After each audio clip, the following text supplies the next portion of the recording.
Class 6 এর ইতিহাস chapter 5। তোমরা সবাই লাইক এন্ড সাবস্ক্রাইব দিয়ে দাও, সবাই লাইক এন্ড সাবস্ক্রাইব দিয়ে দাও। ক্লাস 6 ইতিহাস চ্যাপ্টার 5। শাসকদের নামে কোন কোন কোন এলাকা পরিচিত হতো? শাসকদের নামে জনপদগুলি পরিচিত হতো। শেষ পর্যন্ত কোন মহাজনপদটি শক্তিশালী হয়ে ওঠে? মগধ মহাজনপদটি শক্তিশালী হয়ে ওঠে। মগধ মহাজনপদে কোন কোন রাজবংশ রাজত্ব করেছিল? হর্যঙ্ক, শিশুনাগ, নন্দ, মৌর্য রাজবংশ। কার আমলে তৃতীয় বৌদ্ধ সঙ্গীতে অনুষ্ঠিত হয়?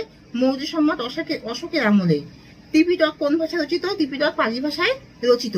মহাজন কাদের বলা হয়? বৌদ্ধ ধর্মে যারা মূর্তি পুজো করতেন তাদের মহাজন বলা হয়। তপস্যা করার পর মহাবীর কি নামে পরিচিত হন? মহাবীর তপস্যা করার পর কেপলিন কয়েকটা বল রাইহস্যি দন্তান্ন কেপলিন নামে পরিচিত হন। জৈন সম্প্রদায় দুটি কি কি ভাগ? শ্বেতাম্বর আর দিগম্বর।